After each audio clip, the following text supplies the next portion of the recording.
Setiap sejarah punya kisah yang tak pernah diceritakan sepenuhnya. Dan disinilah kita akan membukanya bersama. Selamat datang di channel Lemari Tua, tempat di mana masa lalu berbicara untuk masa kini. Jangan lupa like, komen, share, dan subscribe supaya kamu nggak ketinggalan cerita-cerita menarik berikutnya. Siapkan sabuk pengaman, kita akan masuk ke ceritanya. Lampu merah di perempatan Kuningan menyala. Deru AC mobilku, sebuah Daihatsu Xenia keluaran lama, berpadu dengan podcast bisnis yang sedang setengah kudengarkan. Aku sedang nyaman. Aku terlindung di dalam gelembung kalengku, terpisah dari panas Jakarta yang mencapai 34 derajat di luar. Lalu, tok, tok, tok, suara itu mengetuk kaca jendelaku. Aku melirik.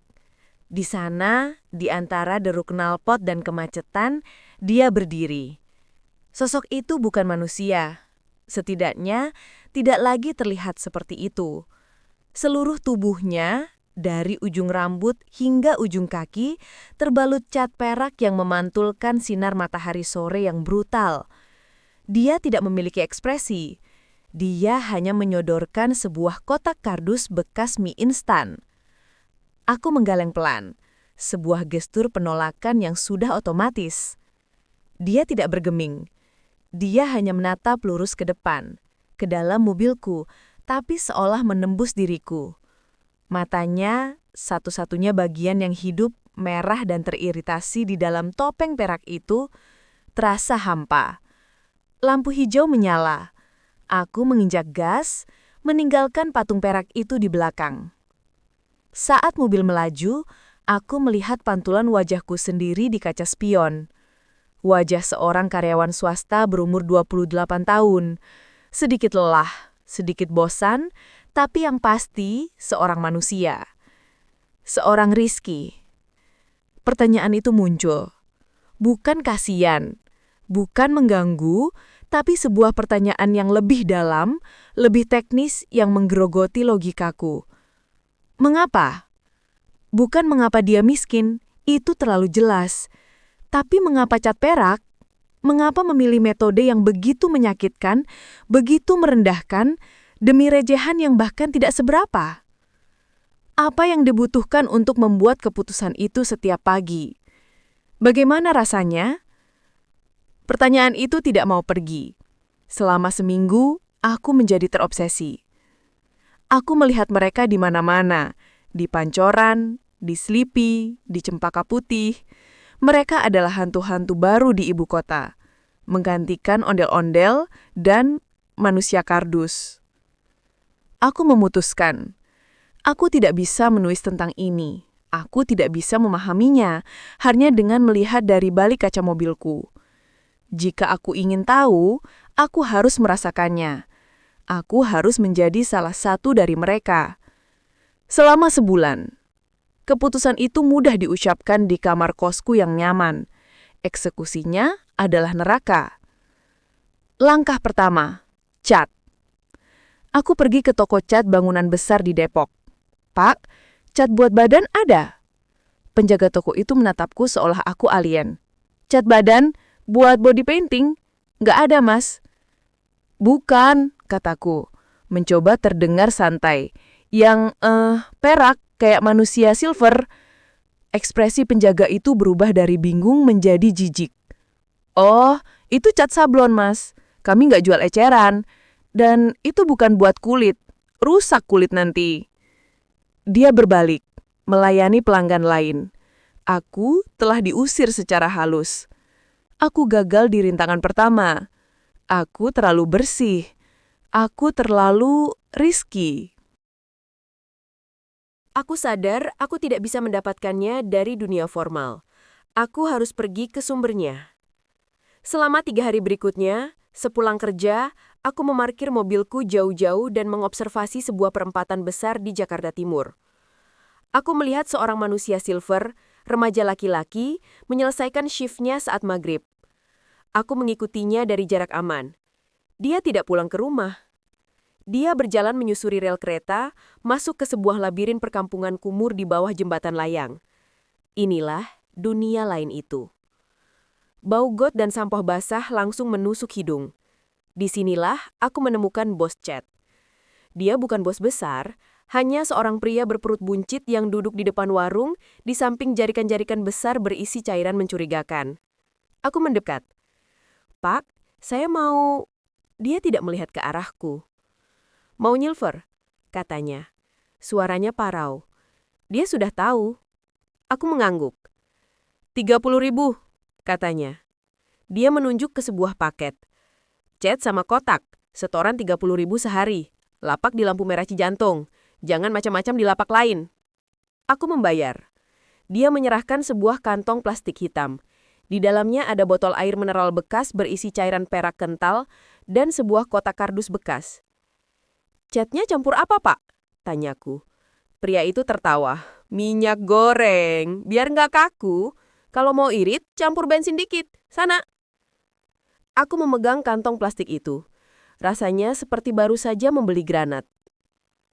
Malam itu aku tidak bisa tidur. Besok adalah hari pertama.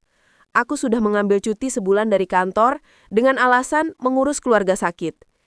Kebohongan itu terasa pahit. Aku memilih toilet SPBU di pinggir jalan tol sebagai ruang ganti. Pukul 4 sore. Aku masuk ke bilik toilet jongkok yang bau pesing. Aku mengunci pintu. Aku menatap cairan di botol itu. Baunya menusuk. Bau cat sablon yang tajam bercampur dengan aroma tengik minyak goreng murah. Aku meletakkan KTP, dompet, dan ponselku di dalam kantong plastik kecil, lalu menyembunyikannya di balik kaos kaki di dalam sepatu butukku. Aku bukan lagi Rizky. Rizky tidak ada di sini. Aku membuka botol. Aku menuangkan sedikit cairan parak itu ke telapak tanganku. Rasanya dingin dan berminyak. Aku mulai dengan tanganku, melumurinya hingga ke siku, lalu kakiku, lalu dadaku. Sensasinya menjijikkan. Cat itu terasa berat, lengket, dan pori-poriku terasa langsung tersumbat. Kulitku menjerit. Aku merasa seperti sedang membungkus diriku sendiri dengan plastik. Bagian terburuk adalah wajahku. Aku memejamkan mata dan mengoleskannya. Bau kimia itu begitu kuat hingga mataku berair dan kepalaku pusing. Aku merasakan cat itu masuk ke lubang hidungku, menempel di alisku. 15 menit kemudian, selesai. Aku membuka mata.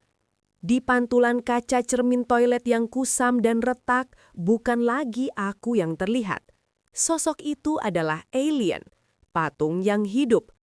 Mataku yang merah dan berair tampak menonjol ngeri dari topeng perak yang tak berekspresi. Aku bukan lagi Rizky. Aku tidak punya nama. Aku adalah benda. Aku memaksa diriku membuka pintu bilik toilet. Seorang pria yang sedang mencuci tangan menoleh, melihatku dan matanya terbelalak ngeri. Dia tidak mengucapkan sepatah kata pun. Dia bergegas keluar seolah baru melihat hantu. Rasa malu itu membakar lebih panas dari aspal di luar. Aku menarik napas. Napas yang beraroma cat, mengambil kotak kardusku dan melangkah keluar dari SPBU ke dunia yang baru. Aku berjalan ke lampu merah Cijantung. Setiap langkah terasa berat. Aku bisa merasakan tatapan orang. Bukan tatapan melihat orang, tapi tatapan melihat sesuatu yang aneh. Jijik, kasihan, takut. Aku berdiri di garis pertama kemacetan. Lampu berubah merah. Mobil-mobil berhenti. Ini dia. Aku mengangkat kotak kardusku. Tanganku gemetar. Aku tidak bisa menatap mata para pengemudi. Aku hanya menatap bemper mobil mereka. Sebuah jendela kijang tua berdeci terbuka. Seorang ibu berjilbab menatapku. Wajahnya menunjukkan rasa kasihan yang tulus. Kling! Sebuah koin Rp1.000 mendarat di kotak kardusku. Itu adalah koin 1.000 pertama. Upah pertamaku sebagai patung. Lampu hijau. Mobil-mobil melaju. Aku berdiri di sana, di bawah knalpot dan matahari sore berlumuran cat perak yang mulai mengering dan gatal. Dan untuk pertama kalinya, aku memahami pelajaran pertama. Untuk mendapatkan uang, aku harus menghapus identitasku terlebih dahulu. Hari keduaku dimulai dengan rasa perih. Cat perak dari kemarin yang kukira sudah bersih, ternyata masih tersisa di lipatan siku, di belakang telinga, dan di bawah kuku. Kulitku merah dan gatal. Ritual di toilet SPBU pagi ini terasa lebih cepat, lebih mekanis, tapi jauh lebih menyedihkan. Romantisme penyamaran sudah luntur. Yang tersisa hanyalah pekerjaan kotor. Lapak Cijantung yang ditugaskan bos Cat padaku ternyata adalah lapak kering. Istilah itu kupelajari sendiri. Itu adalah sisi persimpangan yang hanya dilewati sedikit mobil pribadi dan terlalu banyak angkot. Pengemudi angkot tidak memberi. 3 jam pertama, kotak kardusku hanya terisi sekitar Rp20.000. Recehan. Padahal setoran Rp30.000 untuk bos harus dibayar nanti malam. Apapun yang terjadi. Aku melihat ke seberang jalan. Di jalur putar balik, U-turn, disitulah lapak basahnya. Mobil-mobil mewah dan taksi berhenti lebih lama. Seorang manusia silver lain yang lebih kurus dariku tampak lebih sibuk. Kotaknya terlihat lebih cepat terisi. Didorong oleh kepanikan akan setoran, aku membuat kesalahan pertamaku. Aku menyeberang. Aku melanggar batas. Aku berjalan pelan ke area putar balik, mencoba peruntungan. Aku baru menyodorkan kotak ke satu mobil saat sebuah tangan yang keras dan berlapis perak mencengkram bahuku. "Lapak siapa ini?" desis sebuah suara. Aku berbalik. Itu bukan si kurus. Itu pria lain, lebih tua, mungkin 50-an. Cat peraknya sudah retak-retak di sekitar kerutan matanya. Dia tidak marah. Dia hanya lelah. Saya... Aku tidak tahu harus berkata apa. "Kamu anak baru bos gendut?" tanyanya. Aku mengangguk. "Cijantung lapakmu di lampu merah, bukan di puteran. Ini lapak Cipinang, beda bos, Dek." Aku membeku. Ini bukan kekacauan. Ini teritori. Ini adalah bisnis yang terorganisir. Aku baru saja hampir memicu perang antar geng berlumuran cat perak. Pria itu menghela nafas, melihat ketakutanku. "Sudah, istirahat dulu. Ke sana," katanya menunjuk ke belakang gardu listrik tua. "Jangan di jalan kalau nggak ngerti aturannya." Aku mengikutinya. Di balik gardu, tersembunyi dari jalan raya, ada dunia lain. Sebuah ruang selebar 2 meter yang diapit oleh beton dan bau pesing. Disinilah dia beristirahat. "Saya Rizky," kataku. Sebuah kebodohan. Nama asliku. Dia menatapku. "Di sini nggak ada nama. Aku Bapak. Panggil aja Bapak." Bapak adalah orang pertama yang benar-benar berbicara padaku. Selama 15 menit berikutnya, sambil mengipasi diri dengan kotak kardusnya, dia memberiku kuliah anatomi lampu merah 101. "Kamu kira ini kerja sendiri-sendiri?" Dia terkekeh, batuk berdahak perak. "Ini Jakarta, Dek. Nggak ada yang gratis. Trotoar aja ada yang punya." Dia menjelaskan sistemnya. Bos gendut yang kutemui dari bab 1 adalah koordinator Cijantung. Dia megang 3 persimpangan. Dia bukan preman biasa. Dia adalah middle management di dunia jalanan. Aturan mainnya, kata Bapak, sederhana. 1. Setoran adalah raja. Mau hujan, mau ada razia, mau kamu sakit, bos gendut nggak mau tahu. Jam 9 malam, 30.000 harus ada di tangan dia. Telat, besok kamu nggak boleh turun, gali lubang tutup lubang. 2. Cat adalah monopoli. Kamu nggak bisa bikin cat sendiri. Wajib beli dari dia. 15.000 kan satu botol? Aku mengangguk. Padahal aku bayar 30.000. Aku baru sadar aku di-scam sebagai anak baru. Itu pendapatan dia kedua. Dia beli cat sablon kiloan, dia campur bensin, dia encerin pakai minyak goreng. Kita yang gatal-gatal, dia yang untung. 3. Lapak adalah takdir. Dia yang tentuin kamu di mana. Kamu dapat cijantung yang kering, itu nasibmu. Mau pindah ke yang basah? Nanti, kalau kamu udah setia. Atau kasih setoran lebih. Aku mencerna ini. Ini bukan pengemis. Ini adalah gig ekonomi yang paling brutal. Ini adalah sistem waralaba yang eksploitatif, di mana franchisee, kami, menanggung semua resiko, dan franchiser, bos gendut, mengambil semua keuntungan. Bapak, kenapa mau? Tanyaku. Dia menatapku lama. Anak saya 2, Dek. Yang besar mau masuk SMP. Uang pangkal.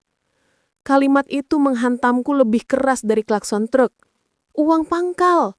Pria ini meracuni dirinya sendiri dengan cat sablon dan bensin, menghindari mobil di jalan raya, untuk uang pangkal. Aku, di sisi lain, ada di sini karena penasaran. Rasa malu yang berbeda, yang lebih dalam membakarku dari dalam. Kamu nggak bakal tahan lama kalau caramu begitu, katanya. Lebih ramah sekarang. Dia melihat ke arah jalan. Lihat. Dia bangkit dan kembali ke lapaknya. Aku mengawasinya. Dia adalah seorang profesional. Dia tidak mengetuk kaca. Jangan ngetuk, dia memberitahuku nanti. Orang kaget jadi marah. Marah berarti nggak ngasih. Dia hanya berdiri. Dia mengambil pose. Satu kaki sedikit ditekuk, tangan memegang kotak, menatap kosong kejauhan. Sebuah pose patung yang lelah. Orang, jelasnya saat istirahat berikutnya, lebih suka ngasih ke seni daripada pengemis. Mereka nggak mau merasa bersalah karena ngasih ke pengemis. Tapi kalau mereka ngasih ke patung perak, mereka merasa seperti patron seni. Aneh kan? Tapi begitu. Dia mengajarku cara membersihkan cat. Sabun colek dulu, gosok kering, biar catnya pecah sama minyak di sabun. Baru pakai bensin dikit dilap. Jangan kebalik. Kalau bensin dulu, kulitmu melepuh. Kalau sabun biasa, nggak bakal hilang. Dan yang terpenting, dia mengajarku tentang musuh sebenarnya. Bukan bos, katanya. Bos masih bisa diajak ngomong. Musuhmu itu seragam coklat. Satpol PP. Dia menunjuk ke sebuah gang sempit di antara 2 ruko. Itu jalan kabur. Kalau dengar sirine, jangan lari ke arah ruko. Buntu. Lari ke arah kampung. Lewati got itu. Loncat pagar. Jangan pernah berhenti. Ketakutan di matanya saat mengatakan ini adalah murni.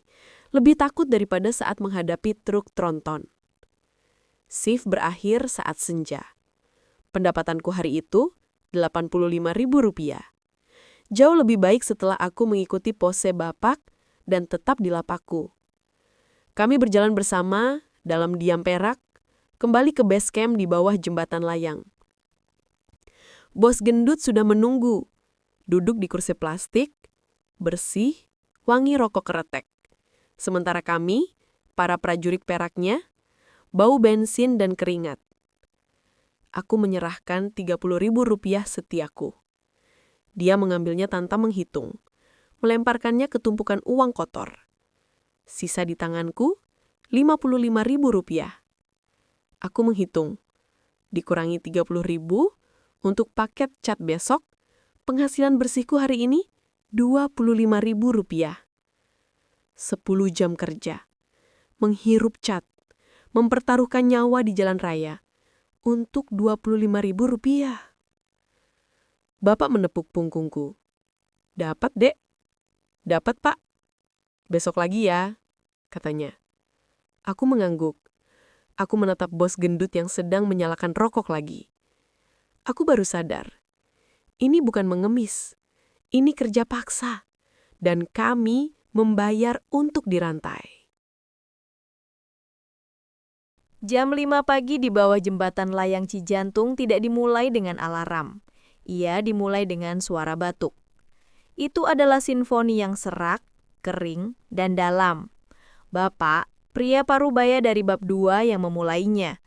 sebuah batuk perokok berat yang bergema di beton. Lalu Remy, seorang remaja kurus yang base camp-nya di pilar sebelah, menyusul. Batuknya basah dan tertahan. Di minggu keduaku, aku bergabung dengan paduan suara itu. Aku terbangun di atas kardusku yang lembab, dan sensasi pertama bukanlah lapar. Itu adalah rasa sesak di dada, diikuti oleh dorongan untuk batuk yang tak tertahankan. Saat aku akhirnya mengeluarkan dahak, di bawah cahaya abu-abu fajar Jakarta, aku melihatnya. Dahak itu tidak pernah bening, selalu abu-abu, berpasir. Batuk perak, begitu Bapak menyebutnya, seolah itu adalah bagian normal dari pekerjaan. Kami tidak hanya memakai cat, kami menghirupnya. 10 jam sehari, paru-paru kami memompa campuran beracun. Uap cat sablon, bensin atau minyak tanah dari pengencernya, debu aspal dan yang terburuk, emisi timbal pekat dari knalpot-knalpot truk yang meraung hanya 1 meter dari wajah kami. Tubuhku yang dulu Rizky, sang karyawan, mulai melawan. Dan tubuhku kalah. Tapi paru-paru adalah masalah yang tidak terlihat. Neraka yang sesungguhnya adalah sesuatu yang bisa kulihat dan kurasakan setiap detik. Kulitku. Ritual pagi di toilet SPBU kini bukan lagi soal transformasi. Itu adalah siksaan. Jam 7 pagi aku membuka botol perakku. Bau kimia yang dulu membuatku pusing, kini membuatku mual. Saat cat dingin itu menyentuh kulitku, yang masih merah dan perih dari pembersihan semalam, rasanya seperti sengakan. Aku melumurinya, menutupi bintik-bintik merah dan ruam yang mulai muncul. Aku sedang menutupi luka dengan racun yang sama yang menyebabkannya. Lalu, jam 11 siang, matahari adalah musuh kami. Aspal memanas, udara bergetar, dan cat di tubuhku mulai membanggas. Rasanya seperti dibungkus dengan aluminium foil dan dipanggang perlahan. Pori-poriku yang tersumbat total menjerit. Dan kemudian gatal itu datang. Itu bukan gatal biasa. Itu adalah gatal yang merayap, menusuk, dan tak tertahankan tepat di bawah lapisan cat yang mengering. Gatal di tengah punggungku, di belakang lutut, di leher. Aku tidak bisa menggaruk. Menggaruk akan merusak topeng itu. Itu akan merusak ilusi patung yang diajarkan Bapak. Menggaruk akan menunjukkan bahwa aku manusia, bahwa aku menderita. Dan orang tidak memberi uang pada penderitaan biasa. Mereka memberi pada tontonan yang aneh. Jadi aku menahannya. Aku berdiri di lampu merah, tersenyum hampa di balik cat, sementara di baliknya, jutaan semut api serasa merayap di kuritku. Aku belajar menggoyangkan bahuku sedikit, atau menekan punggungku ke tiang lampu lalu lintas saat tidak ada yang melihat, hanya untuk sedikit kelegaan. Malam hari adalah neraka yang berbeda. Membersihkan cat adalah ritual yang paling kubenci. Kami melakukannya di sudut gelap base camp, dekat selokan. Obat kami adalah sebotol bensin eceran dan sepotong sabun colek batangan yang keras. Bapak mengajariku tekniknya. Sabun colek dulu, kering katanya. Gosok, biar minyak di sabunnya mecahin catnya. Aku mengambil sabun colek itu dan menggosokkannya di lenganku yang kering dan berlapis perak. Cat itu mulai retak, berubah menjadi serpihan abu-abu yang menjijikan. Lalu langkah kedua, aku menuangkan sedikit bensin ke lap kotor. Saat lap basah bensin itu menyentuh kulitku yang teriritasi, rasanya seperti api. Bau menyengat bensin membuatku menangis. Rasanya seperti menggosok kulitku dengan amplas yang dicelup spiritus. Tapi hanya itu yang bisa membuatnya luntur. Setelah 30 menit menggosok dengan brutal, cat itu sebagian besar hilang. Tapi kulitku juga hilang. Yang tersisa adalah lapisan kulit baru yang merah, bengkak, dan perih. Dan cat itu tidak pernah benar-benar hilang. Dia tersisa. Dia bersembunyi di bawah kuku-kukuku, mengubahnya menjadi abu-abu permanen. Dia menempel di garis rambutku, membuat kulit kepalaku gatal dan berketombe perak. Tubuhku mulai menunjukkan tanda-tanda kekalahan. Ruam merah yang awalnya hanya bintik-bintik, kini telah bersatu menjadi bercak-bercak besar yang meradang di dadaku dan di ripatan sikuku. Panu atau jamur kulit berpesta di kulitku yang lembab dan tidak bisa bernafas. Bisul-bisul kecil yang menyakitkan mulai muncul di punggungku, di tempat-tempat yang paling banyak berkeringat. Itu biasa, kata Remi, si remaja, sambil menunjukkan bisul yang lebih besar di bahunya. Nanti juga pecah sendiri. Mataku juga hancur. Mata kenal pot, sebut bapak. Iritasi konstan dari debu dan uap kimia membuat mataku merah sepanjang waktu. Aku terlihat seperti pecandu narkoba. Mata yang lelah dan berair menatap dari wajah yang kotor. Lalu ada pertanyaan logistik terbesar. Bagaimana kau makan? Jawabannya, kau tidak makan. Tidak di siang hari. Tidak ada istirahat makan siang. Kau tidak bisa berjalan ke warteg dengan tubuh penuh cat perak. Kau akan diusir. Dan kau tidak bisa makan di lampu merah. Itu tidak profesional. Kami makan 1 kali sehari, jam 9 malam setelah setoran ke bos gendut. Makanan kami adalah nasi bungkus seharga Rp6.000 yang dibeli dari warung di seberang rel. Kami akan duduk di kardus kami, di bawah jembatan, membuka bungkusan nasi dengan lauk tempe orek dan sedikit mie. Kami makan dengan tangan. Tangan yang baru saja kami bersihkan dengan bensin. Tidak peduli seberapa keras aku mencuci, bau bensin itu tetap ada. Gigitan pertama nasi bungkusku selalu terasa seperti bensin. Aku menelannya dengan cepat, bukan untuk menikmati, tapi untuk mengisi perut. Suatu malam, di akhir minggu kedua, aku bercermin di genangan air hujan yang kotor di base camp. Aku melihat kulitku yang rusak, mataku yang merah, dan kuku-kukuku yang abu-abu. Romantisme investigasi jurnalistikku telah mati. Ini bukan lagi penyamaran. Tubuhku tidak sedang berpura-pura. Tubuhku sedang rusak. Tubuhku sedang berubah, secara kimiawi dan fisik, menyesuaikan diri dengan lingkungan beracun ini. Aku tidak sedang memakai kostum. Kostum itu sedang memakanku hidup-hidup. Aku melihat bapak di sebelahku. Dia sedang menggaruk panu di lengannya dengan nikmat. Lumayan, Dek, katanya seolah membaca pikiranku yang kelam.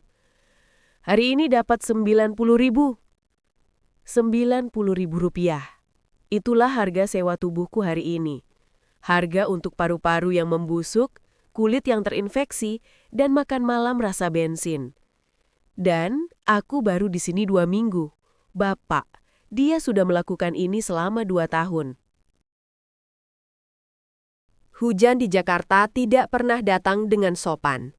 Hujan di bulan ketiga penyamaranku ini datang seperti tamparan. Angin horizontal dan air yang deras mengubah perempatan Cijantung dari lapak kerja menjadi sungai dalam hitungan menit. Kami, aku, bapak dan 3 silver lainnya terpaksa mundur. Kami meringkuk di base camp, ruang sempit dan berdebu di bawah jembatan layang yang menderu di atas kami. Disinilah kami hidup. Rumah adalah konsep yang terlalu mewah.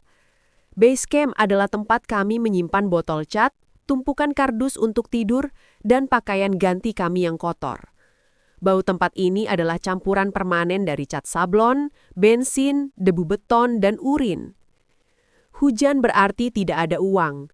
Tidak ada mobil yang berhenti. Tidak ada yang membuka jendela. Dan yang terpenting, tidak ada setoran. Aku melirik ke seberang pilar. Remi, si remaja kurus, tidak peduli dengan hujan. Dia duduk memeluk lututnya, wajahnya tersembunyi di balik kaos hoodie yang kotor. Di tangannya ada kantong plastik bening kecil berisi cairan kuning. Dia mengangkatnya ke hidung, mengambil nafas dalam-dalam, dan tubuhnya menjadi rileks. Dia sedang ngelem. Uang receh yang dia kumpulkan bukan untuk uang pangkal sekolah, tapi untuk beberapa jam melarikan diri dari bau bensin dan rasa lapar. Dia adalah hantu di antara kami. Di sudut lain, Janda, seorang wanita berusia 30-an, sedang menghitung uang recehnya dengan cermat. Tumpukan koin 100-an, 200-an, 500-an. Dia satu-satunya perempuan di kelompok ini. Dia baru turun setelah jam 8 malam, setelah anak-anaknya di kontrakan petak sudah tidur. Dia lebih efisien dari kami semua, mungkin karena putus asa. Hujan menahan kami di sana selama berjam-jam. Disinilah di tengah kebosanan yang dipaksakan, dinding-dinding itu runtuh. Kami bukan lagi patung-patung perak yang bersaing. Kami adalah sekelompok orang basah yang kedinginan. Untuk memecah kesunyian, Aku bertanya pada bapak, "Pak, kalau begini gimana setorannya?" Bapak sedang memandangi hujan. Dia tidak langsung menjawab. Bos gendut nggak mau tahu. Hujan itu urusan kita. Setoran itu urusan dia. Terus? Bapak menghela nafas, batuk peraknya yang khas.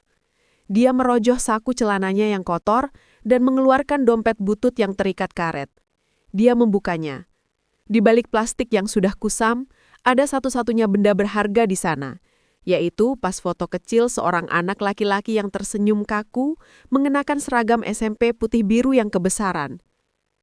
"Andi," katanya, "kelas 1. Dia tidak perlu berkata apa-apa lagi. Itulah jawabannya. Uang pangkal yang dia sebutkan di hari pertama, bab 2, bukanlah konsep abstrak. Uang itu memiliki wajah dan seragam. Bapak nggak takut kayak gini?" "Takut," katanya. "Tiap hari. Takut nggak dapat setoran. Takut ketabrak motor. Takut." Matanya melirik ke arah jalan raya, ke arah yang diajarkan kepadaku sebagai rute pelarian. Takut seragam coklat. Hujan akhirnya mereda saat senja, meninggalkan genangan air kotor. Kami kehilangan pendapatan 1 hari penuh. "Ayo," kata bapak, suaranya tegang. "Kita masih punya 2 jam sebelum bos datang. Cari sebisanya." 2 jam itu adalah yang terburuk. Jalanan licin, pengemudi marah karena macet. Aku hanya berhasil mengumpulkan Rp15.000. Bapak mungkin Rp20.000. Jauh dari target. Kami kembali ke base camp tepat jam 9 malam. Bos gendut sudah ada di sana. Dia tidak duduk di kursi plastiknya yang biasa. Dia berdiri. Dan dia tidak sendirian. Ada 2 pria berbadan besar di belakangnya. "Mana?" kata bos gendut. Nada bicaranya berbeda, tidak ada basa-basi. Satu persatu kami menyerahkan apa yang kami punya. Janda menyerahkan 30.000 miliknya. Dia selalu mencapai target. Remi hanya menggeleng, masih setengah teller. Bos gendut menampar kepala Remi hingga dia jatuh tersungkul. "Besok basa turun," bentaknya. Lalu giliranku, aku menyerahkan Rp15.000. Dia mengambilnya, menghitungnya. "Kurang. Hujan, bos. Hujan gak bikin anak saya kenyang." Lalu dia menghampiri bapak. "Paling tua di sini," kata bos gendut. Suaranya mengejek. "Mana setoranmu?" Bapak menyerahkan Rp20.000. "Cuma dapat segini, bos. Hujan dari siang." Bos gendut mendorong bahu bapak hingga dia terbentur pilar beton. "Aku nggak mau tahu. Kamu nggak bisa kerja, cari orang lain yang bisa. Besok setoranmu double. 60.000. Paham?" Bapak hanya menunduk, menahan sakit. "Paham, bos." Bos gendut meludah ke tanah. Dasar sampah. Dan tepat saat dia mengucapkan kata itu terjadi. Bukan sirena, bukan lampu biru berputar. Itu adalah suara yang jauh lebih menakutkan. Derap langkah sepatu boot tentara yang berlari selempak di trotoar. "Razia, Satpol PP!" Seseorang berteriak dari seberang jalan. Duniaku menyempit. Aku hanya ingat satu hal. Instruksi bapak. Lari ke kampung. Lewati got. Loncat pagar. Aku berlari. Aku tidak melihat ke belakang. Aku mendengar janda menjerit. Aku mendengar Remi menangis. Aku melompati selokan selebar 1 meter, airnya hitam dan bau, dan mendarat terjerembab di lumpur. Aku mendengar teriakan, "Kejar yang perak! Tangkap!" Aku memanjat pagar seng berkarat yang membatasi base camp dengan pemukiman. Tanganku robek di ujung seng yang tajam. Aku tidak merasakan sakit. Aku berguling melewatinya dan jatuh ke tumpukan sampah basah di gang sempit. Aku bersembunyi di balik bak sampah. Tubuhku gemetar tak terkendali, berlumuran cat perak, lumpur, dan air got. Dari celah sempit, aku melihat mereka. Satpol PP itu besar-besar, memegang pentungan. Mereka menangkap Remi dengan mudah. Mereka menangkap janda. Dan mereka menangkap bapak. Dia tidak cukup cepat. Usia dan paru-parunya yang rusak, bab 3, mengkhianatinya. 2 petugas menyeretnya keluar dari persembunyiannya. "Ampun, Pak, ampun!" dia memohon. Mereka tidak mendengarkan. Aku melihat mereka. Mereka tidak menyuruhnya berjalan ke truk. Mereka melemparnya seperti karung beras. Mereka mencengkeram lengan dan kakinya dan melemparkannya ke bak belakang truk patroli yang tinggi. Dia mendarat dengan suara gedebuk yang memuakkan. Truk itu menyalakan mesinnya. Pintu-pintunya dibanting. Aku berjongkok di balik sampah, gemetar, sendirian. Aku lolos. Tapi aku melihat wajah Bapak saat mereka membawanya pergi. Itu bukan wajah marah. Itu bukan wajah takut. Itu adalah wajah orang yang sudah tamat. Wajah seorang ayah yang tahu dia tidak akan bisa membayar uang sekolah SMP itu. Sirine akhirnya menyala, menjauh. Base camp kami, rumah kami yang menyedihkan, kini sunyi, kosong. Hanya menyisakan kardus-kardus basah dan bau cat perak yang kalah oleh hujan. Aku tidak tahu berapa lama aku bersembunyi di balik bak sampah itu, gemetar di antara lumpur dan air got. Mungkin 1 jam, mungkin hanya 15 menit. Suara-suara sepatu bot dan teriakan telah menghilang, digantikan oleh deru lalu lintas yang kembali normal dan tetesan air dari pagar seng yang tadi kupanjat. Base camp kami, rumah kami, telah disapu bersih. Truk Satpol PP telah membawa pergi Bapak, Remi, dan Janda. Bos gendut dan preman-premannya telah menghilang ke kegelapan. Aku sendirian. Aku bukan lagi seorang jurnalis yang menyamar. Aku bukan lagi Rizky. Aku hanyalah sisa. Seorang Silver yang lolos. Berlumuran cat, kotoran, dan ketakutan. Eksperimenku seharusnya berakhir besok, hari ke-30. Tapi razia itu telah mengakhirinya malam ini. Dengan tangan yang masih gemetar, salah satunya berdarah karena padar seng yang tadi kupanjat, aku merangkak keluar dari persembunyianku. Tidak ada tempat untuk kembali. Base camp adalah zona terlarang. Pasti akan diawasi. Aku berjalan tanpa tujuan menjauhi lampu merah. Menyusuri gang-gang gelap. Untuk pertama kalinya dalam sebulan, aku benar-benar tunawisma. Tidak ada base camp, tidak ada komunitas, tidak ada kardus untuk tidur. Aku menghabiskan sisa malam itu meringkuk di selasar ruko yang tutup, mencoba tidur di atas ubin yang dingin. Tubuhku gatal dan perih. Bau got mengering di pakaianku. Fajar. Hari ke-30. Aku berjalan seperti zombie ke SPBU yang sama tempatku memulai semua ini. Aku merogoh sisa uang recehku, membeli sebotol air mineral besar dan sebatang sabun colek baru dari warung. Aku masuk ke bilik toilet yang sama. Ini adalah ritual terakhir. Ini adalah eksorsisme. Aku menatap pantulanku di cermin kusam. Mataku merah, wajahku tirus. Cat perak itu retak-retak bercampur lumpur dan sedikit darah kering. Aku tidak membersihkan diri seperti biasa. Ini adalah perang. Aku menuangkan sabun colek ke tanganku yang kering dan menggosok. Menggosok dengan brutal. Aku menggaruk cat itu dari kulitku, serpihan-serpihan perak dan kotoran berjatuhan ke lantai toilet yang kotor. Rasanya sakit. Kulitku yang sudah meradang dari bab 3 menjerit. Tapi aku tidak peduli. Lalu aku menggunakan air. Mengguyur diriku dengan air mineral botolan yang dingin. Air itu berubah menjadi abu-abu susu, mengalir ke lubang pembuangan. Aku menggosok lagi, dan lagi. Aku menggosok kuku-kuku mencoba mengeluarkan warna abu-abu yang permanen. Aku menggosok garis rambutku, di mana cat itu telah menempel seperti semen. 45 menit kemudian, aku selesai. Rizky menatap balik dari cermin. Tapi itu bukan Rizky yang kukenal. Ini adalah versi yang lebih tua, lebih lelah. Kulitku adalah peta penderitaan.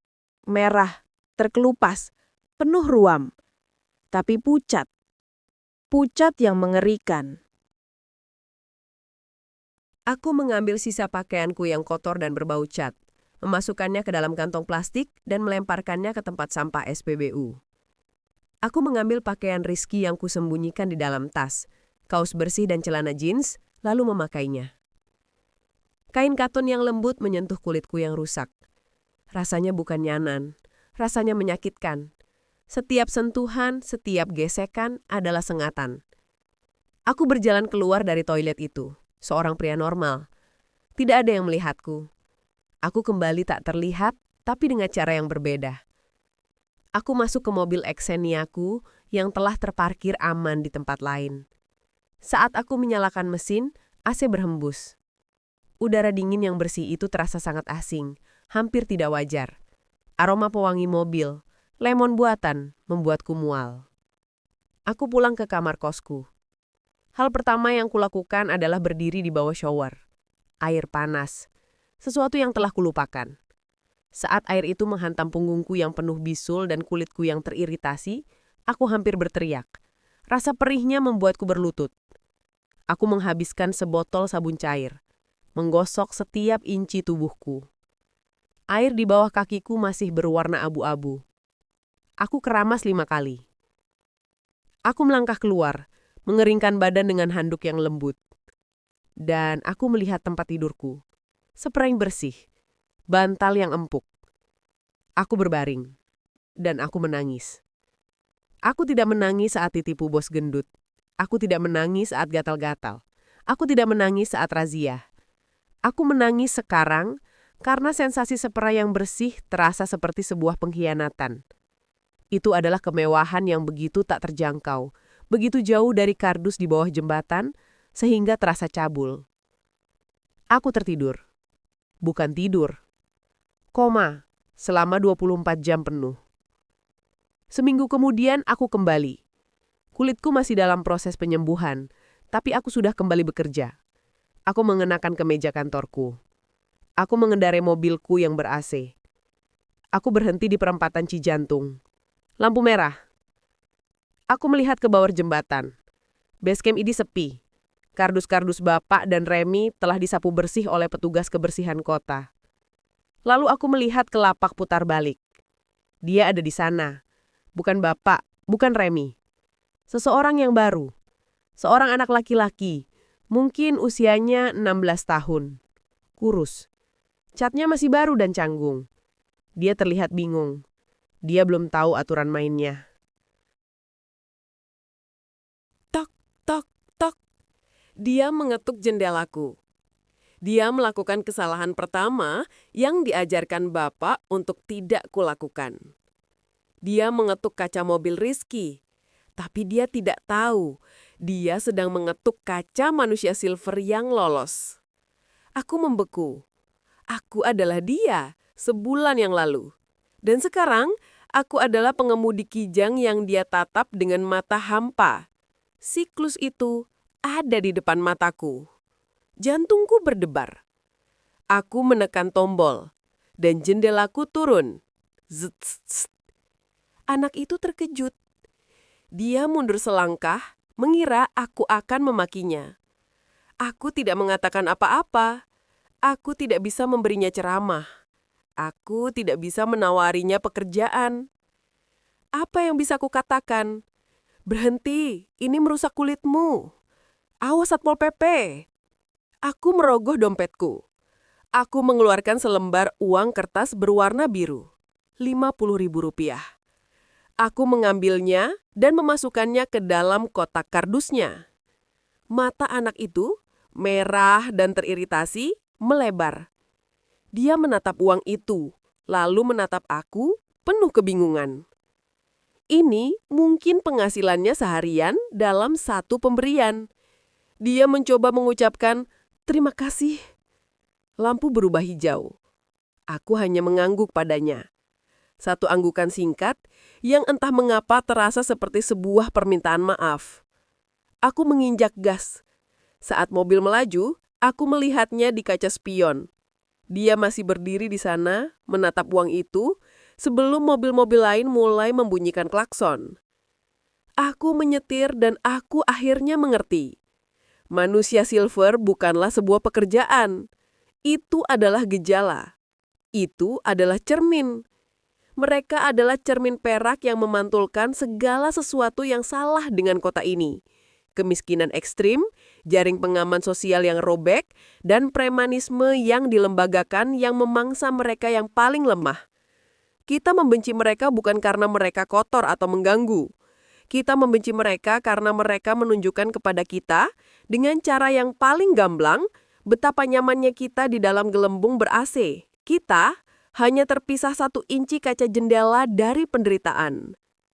Aku berhasil membersihkan catnya. Tapi aku tahu, noda itu tidak akan pernah benar-benar hilang dari diriku. Komen di kolom komentar bagian mana yang menurutmu menarik. Di video selanjutnya kita akan memuat sejarah-sejarah yang mungkin belum kalian tahu atau kalian punya ide cerita sejarah yang menurut kalian menarik dan asik untuk kita telusuri. Pastikan kamu sudah subscribe agar tidak ketinggalan. Sampai jumpa di cerita sejarah lainnya.